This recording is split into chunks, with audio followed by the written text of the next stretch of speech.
अस्सलाम वालेकुम दोस्तों امید ہے کہ آپ خیریت سے ہوں گے۔ دوستو آج ہم سینٹرل ایشیا کے اہم 3 ریاست آذربائیجان کی سیر کریں گے اور اس کے بارے میں ہم آپ کو دلچسپ معلومات فراہم کریں گے۔ آذربائیجان کا مکمل نام ریپبلک آف آذربائیجان ہے۔ یہ ملک ایشیا اور یورپ کی باؤنڈری لائن پر قائم ہے۔ آذربائیجان کے مشرق میں کیسپیئن سی، مغرب میں ارمینیا، جنوب میں ایران، شمال میں روس اور شمال مغرب میں جارجیا واقع ہے۔ آذربائیجان کا کل رقبہ 86,000 مربع کلومیٹر ہے اور رقبے کے لحاظ سے آذربائیجان 112واں بڑا ملک ہے۔ ملک کا دارالحکومت باکو ہے اور باکو ہی اس کا سب سے بڑا شہر ہے۔ باکو کی خاص بات یہ ہے کہ یہ سطح سمندر سے 92 فٹ گہرائی پر موجود ہے، جو اسے دنیا کا گہرا ترین دارالحکومت بناتا ہے۔ اگر بات کی جائے آذربائیجان کی تاریخ کی تو یہ علاقہ سٹون ایج کے دور سے آباد ہے۔ 12,000 قبل از مسیح میں ادھر پہلی انسانی آبادی قائم کی گئی۔ جنوب مغربی آذربائیجان میں موجود ازوک کیو، جو کہ اس خطے کا سب سے پرانا آثار قدیمہ ہے، اس دور کی ایک اہم نشانی ہے۔ 252 عیسوی میں ساسانیوں نے اپنے دور حکومت میں اسے اپنی ویسل اسٹیٹ بنا لیا اور 4 صدی میں اورنیر نامی بادشاہ نے اس کا سرکاری مذہب بدل کر عیسائیت رکھ دیا۔ 7ویں صدی میں جب اسلام فارس پر غالب آ گیا تو یہ علاقہ مسلمانوں کے قبضے میں چلا گیا۔ بعد ازاں سینٹرل ایشیا سے اٹھنے والے اوغز ترکوں نے اسے فتح کر لیا اور یوں 1067 میں سلجوق سلطنت کی حکومت اس علاقے پر قائم ہوئی۔ پھر 15ویں صدی میں امیر تیمور نے یہ علاقہ فتح کر کے اپنی حکومت کا حصہ بنایا۔ 16ویں صدی کے آغاز میں ایران کے صفی بادشاہ اسماعیل شاہ اول نے ادھر کی مقامی شیروان حکمرانوں کو شکست سے 2-4 کر کے اپنی ریاست کو وسعت دی اور عوام کا مذہب سنی سے تبدیل کر کے شیعہ کر دیا، جس کے نتیجے میں علاقے کے سنی ترکوں نے بغاوت کی،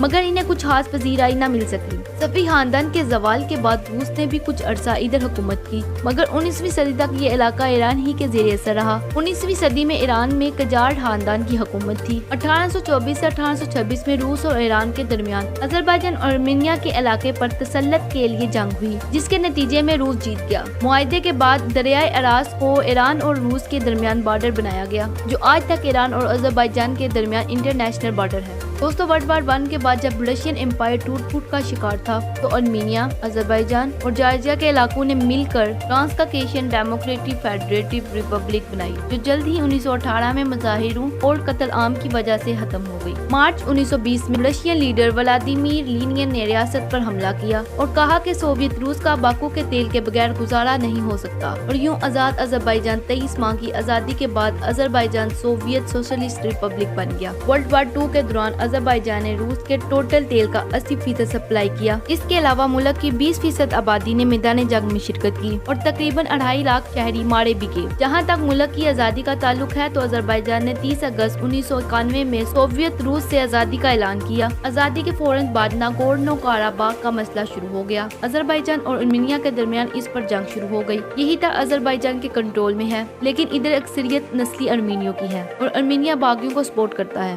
جنگ کے نتیجے میں 3 لاکھ لوگ مارے گئے اور کئی لاکھ لوگ بےگھر ہو گئے۔ یہ مسئلہ آج تک قائم ہے۔ مقامی ارمینی آبادی نے اس علاقے کو ریپبلک آف آرٹسیک ڈکلیئر کیا ہے۔ بہرحال 2020 میں اس علاقے پر آذربائیجان اور ارمینیا میں جنگ بھی ہوئی اور آذربائیجان نے اپنا کھویا ہوا علاقہ دوبارہ حاصل کر لیا۔ اگر بات کر لی جائے آذربائیجان کی گورنمنٹ اور پالیٹکس کی تو آذربائیجان ایک ڈیموکریٹک ریپبلک ہے۔ آذربائیجان نے 1995 میں اپنا نیا آئین اختیار کیا۔ آئین کے مطابق آذربائیجان ایک پریزیڈنٹل ریپبلک ہے، جس کی 3 برانچیں ہیں: ایگزیکٹو، لیجسلیٹو اور جوڈیشیل۔ ملک کی نیشنل اسمبلی جو کہ یونی کیمرل ہے، اسے مقامی زبان میں ملی مجلس کہتے ہیں اور یہ پورے ملک کے لیے قانون بناتی ہے۔ یہ 5 سال کے لیے منتخب ہوتی ہے اور اس کے ممبران کی تعداد 125 ہے۔ ہر 5 سال بعد نومبر کے پہلے اتوار کو اس کے الیکشن ہوتے ہیں۔ 1995 سے لے کر اب تک ملک میں نیو آذربائیجان پارٹی ہی کی حکومت رہی ہے۔ صدر ملک کی عظیم ایگزیکٹو پاور ہے، جو نہ صرف پرائم منسٹر کو سلیکٹ کرتا ہے بلکہ ملکی کابینہ بھی تشکیل دیتا ہے۔ سپریم کورٹ آف آذربائیجان ملک کی سب سے بڑی عدالت ہے۔ اس کے علاوہ سیاسی اور آئینی معاملات کو دیکھنے کے لیے ایک constitutional court of Azerbaijan republic بھی قائم کی گئی ہے۔ اگر بات کی جائے ملکی گورننس کی تو ملکی گورنمنٹ کی 2 لیول ہیں۔ اوپر والے لیول میں صدر،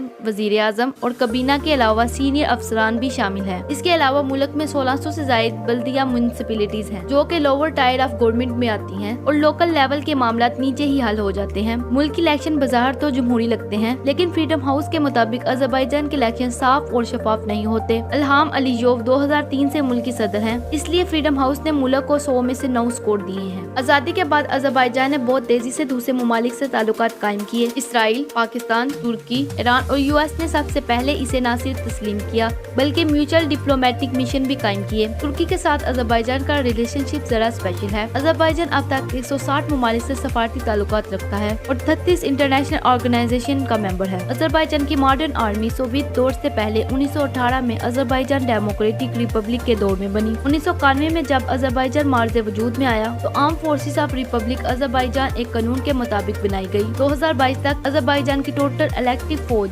66,000 है। इसके अलावा 17,000 पैरा मिलिट्री और 3 लाख रिजर्व फौजी हैं और मुल्की फौजी में Azerbaijan land forces, Azerbaijan air forces और अजरबैजान नेवी शामिल है। मुल्की एयर फोर्स के पास टोटल 127 त्यारे हैं और नेवी के पास 31 बहरी जहाज हैं। अगर बात की जाए मुल्क की एडमिनिस्ट्रेटिव डिवीजन की तो अजरबैजान 14 इकोनॉमिक रीजन में बटा हुआ है जो आगे मजीद 66 रेयन में तकसीम है। रेयन एक डिस्ट्रिक्ट या जिले के बराबर समझा जाता है और हर यूनिट का गवर्नर सदर नामजद करता है। अगर मुल्क की डेमोग्राफी की बात की जाए तो अजरबैजान की टोटल आबादी 1 करोड़ है। मुल्क की 53% आबादी शहरी और 47% आबादी देहाती है, जबकि 50% आबादी मर्दों और 50% आबादी औरतों पर मुश्तमिल है। बाकू जो कि सबसे बड़ा शहर है 21 लाख आबादी रखता है। मुल्क के 91% शहरी अजरबैजानी है। लेक, अर्मीनी, रशियन, तुर्क और कुर्द नस्ल के लोग भी थोड़ी थोड़ी तादाद में मुख्तलिफ शहरों में मौजूद हैं। 92% शहरियों की मादरी जुबान अजरबैजानी है। इसके अलावा अक्सरियत आबादी भी रशियन और अर्मीनियन जुबान बोलती है। अजरबैजान की आबादी का तकरीबन 97% हिस्सा मुसलमान है, मगर मजे की बात यह है कि ये इस्लामी दुनिया का सबसे ज्यादा सेकुलर समझे जाने वाला मुल्क है। 85% मुसलमान सुन्नी है और 15% शिया। ईरान के बाद अजरबैजान तनासुब के हिसाब से दूसरा बड़ा शिया मुल्क है। मुसलमानों के अलावा क्रिश्चियन और यहूदी कम्युनिटीज भी मौजूद है। इसराइल और अमेरिका के बाद अजरबैजान सबसे बड़ी यहूदी आबादी रखने वाला मुल्क है। इल्मी मैदान में भी अजरबैजान काफी एडवांस है। UNDP के मुताबिक मुल्क की 99.5% आबादी लिटरेट है। सोवियत दौर में लिटरेसी रेट खासा बढ़ा और अरेबिक स्क्रिप्ट बदल कर लैटिन स्क्रिप्ट लाया गया।